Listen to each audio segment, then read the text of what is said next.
All right, just doing a little recap of the mountain tournament. Today's actually the first day I've practiced any of the holes. Um, Played the qualifying round. And the key here is when you're playing in these tournaments, I always use Golf Clash Notebook. So just kind of looking at what we have on these holes. Hole number one. So hole number one, we came at it with an extra mile and a Titan, and our goal was to try and land on the other side of this sand trap. If you can get out here on the other side of this sand trap with a level 3 ball, you can get yourself out into this range out here. Um, if you're in this range out here, you're going to be in your Hornet range.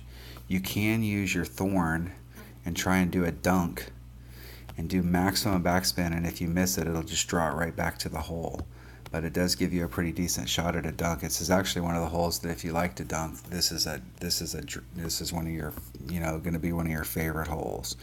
We actually got out here by the sand, and we were able to knock it in with our rapier. But this hole here is definitely going to be a hole you're going to see people getting. You are going to see people getting eagles on. It's not going to be, everybody's going to be getting an eagle on it, but it's definitely a hole that you should be striving to get eagle on. So I'm going to mark this down as it's a one hole, but it's got a two possibility, big possibility. But the key is to put yourself up here into your short iron range. With your short iron, you're going to be able to get a really good look at it, but you've got to get it up there into your short iron range. This hole here is another hole. It's a par 5, and we're going to get it if we're coming at it. You can use whatever driver you want, but if you use an extra mile to get the distance, and you're using a Titan, you're going to end up out into this range. You want to try and end up as close to the shadow as possible. That'll put you, if you're out here in the shadow, it's going to put you in your short iron range. If you're on this side of the shadow, you're going to be in your long iron range.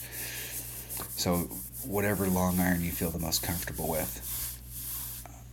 I actually ended up here in my short iron range, and I think I would have actually rather been in my long iron range because I can use my backbone, and instead of trying to backspin it on, you're actually way back here and you're trying to run it up.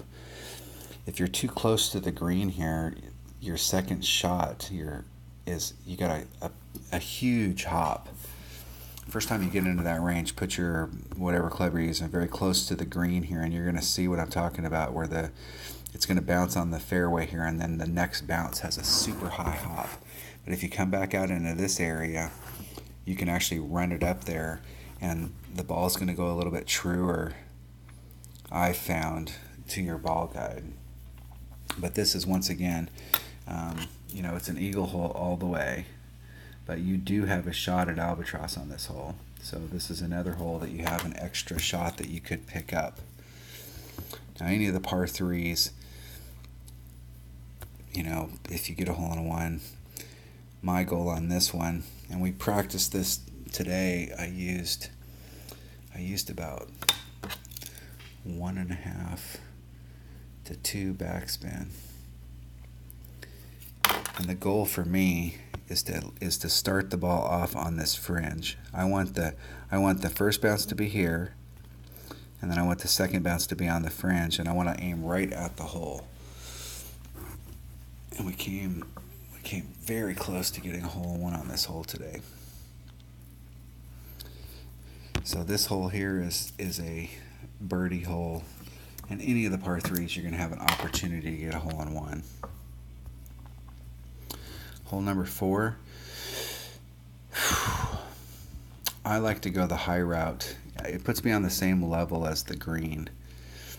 Whereas if you're down here, there's definitely an elevation change. I like to use the quarterback because this is a difficult shot to make sure you stay in this neck. And if you miss this and you end up in the sand or the fairway or the rough here, or in the rough up at the top, or in the rough over here on the backside, you've pretty much taken it out. You're in big trouble. Whereas if you come down here to the bottom and you miss a shot and you end up in the rough, you can still get on it too. But if I was using a quarterback and a quasar, and then taking my second shot with a sniper and going straight out the hole. And this is, once again, this is going to be a hole that you're going to see people get an eagle on, but it's going to be a very tough hole to get an eagle on. So we're going to route that down as a birdie hole. This hole here, there's a lot of ways you can play this hole. You can try and power yourself over here on your first shot, and then try and wrap it around as much as you can to make the shot for eagle as short as possible.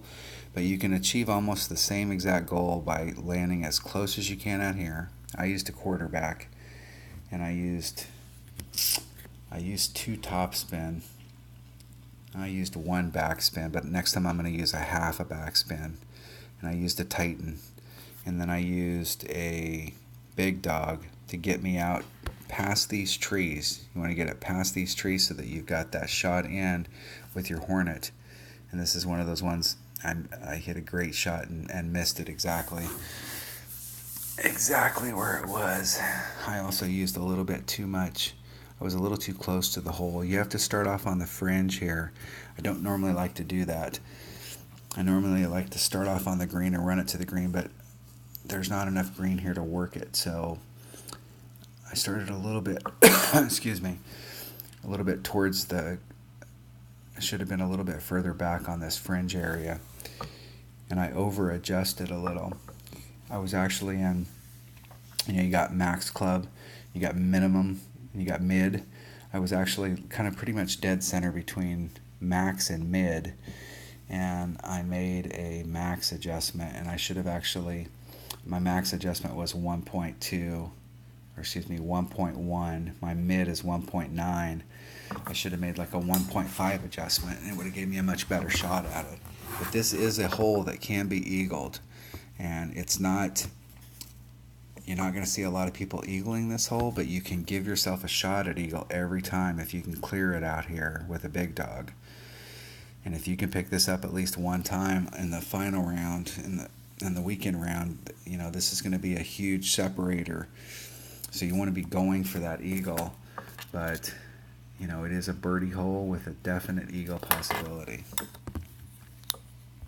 But it's a tough hole to eagle, because you have to hit every shot up to that point.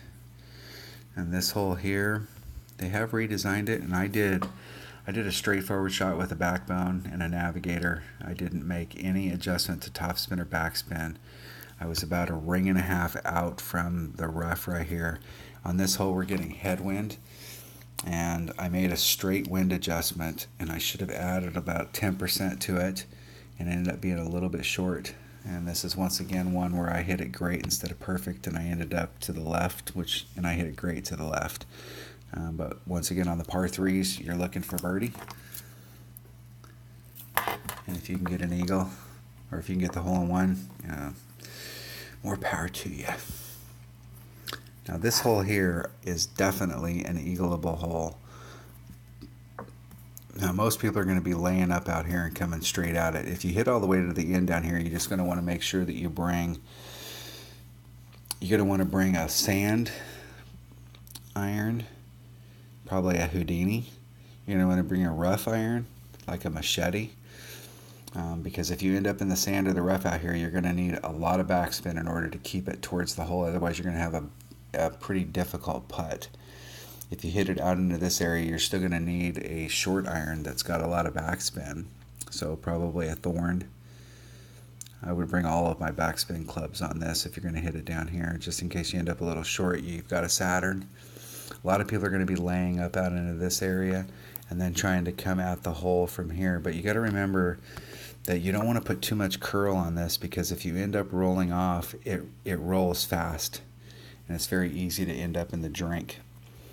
Now what I'm trying to do on this hole is to try and do a hook shot from over here, and there's a spot, and I just have to remember where that spot is. We tried it today, and we ended up clipping the rough over here and ended up in the sand on this side, but we just barely did it. I'll have to go back and watch the video.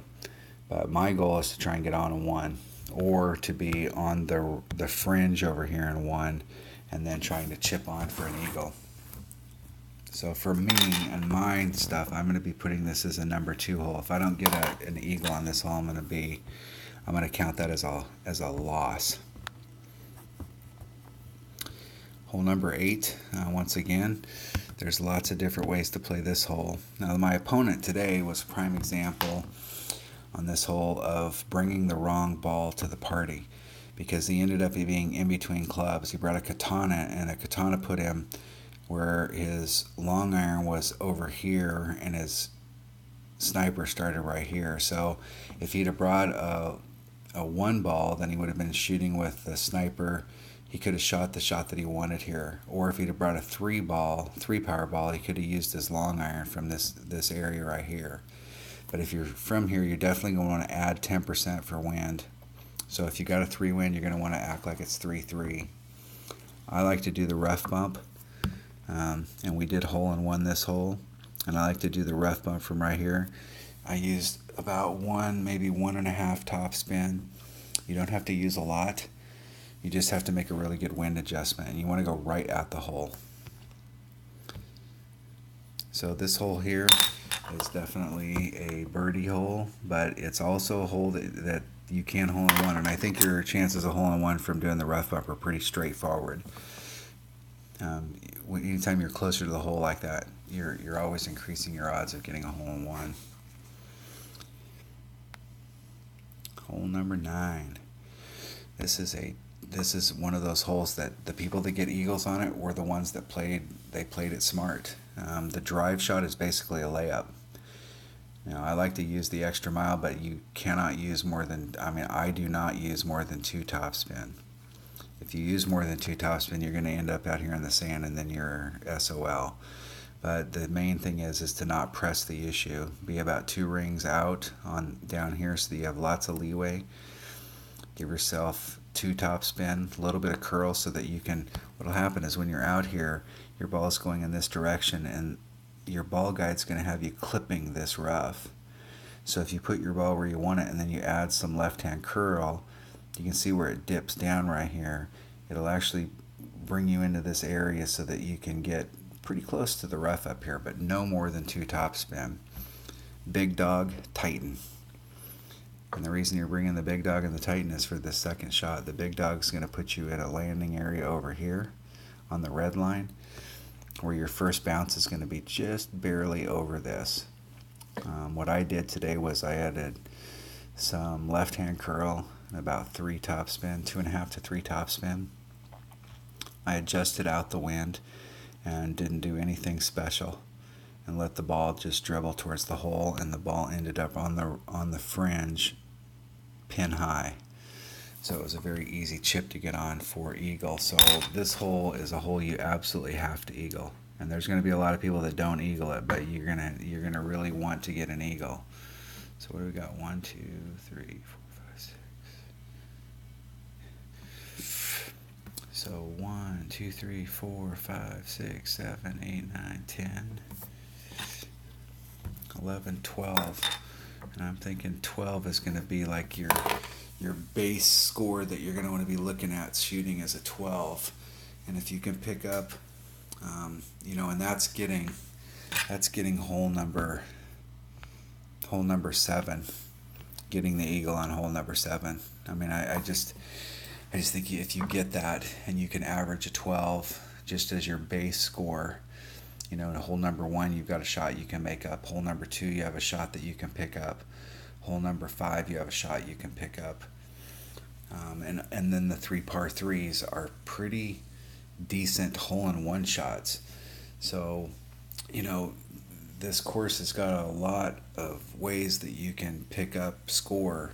So if you can start with just a basic 12 and then try and pick up, 1 or 2 of those other shots, if you can pick up 1 per round, you're looking at a 24, 25, 26.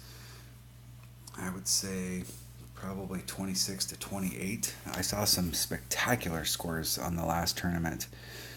People shooting 31s and 32s. So there's going to be people out there that are just absolutely on it that day.